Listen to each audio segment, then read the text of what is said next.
This chapter is about caring out loud. It's about having the courage of your convictions to say, I really like this one thing.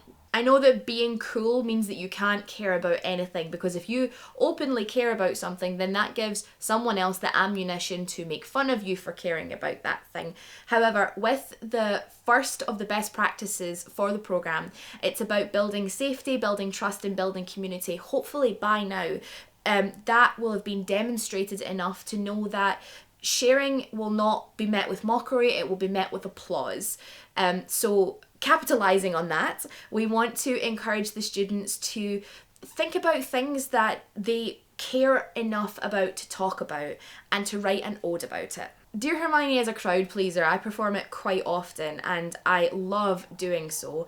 But it's also a great poem to teach because it is a mix of a list poem and a letter poem.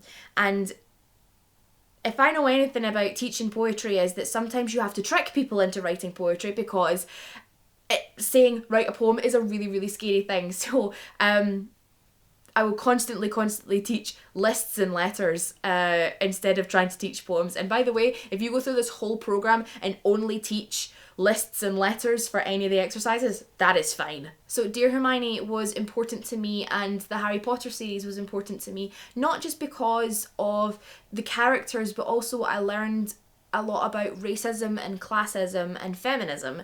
I also learned that adults are flawed and they just try their hardest as well. And it was a long lesson because I followed the books as I was growing up, so they had such a profound impact on me.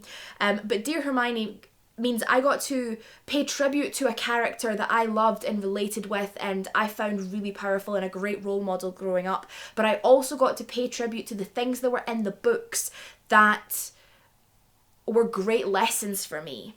I think what students in secondary school sometimes don't understand is that a lot of their friendship groups come from circumstance and necessity, whereas when they leave the school environment, they'll be attracting friends towards them that share their interests. They don't have to be around certain people so they can meet people of similar interests. So that's something that they can have now if they are open about what they like, because if they talk about things that they care about, they will attract to them others who care about that thing as well. They can start building that community for themselves whenever they open up.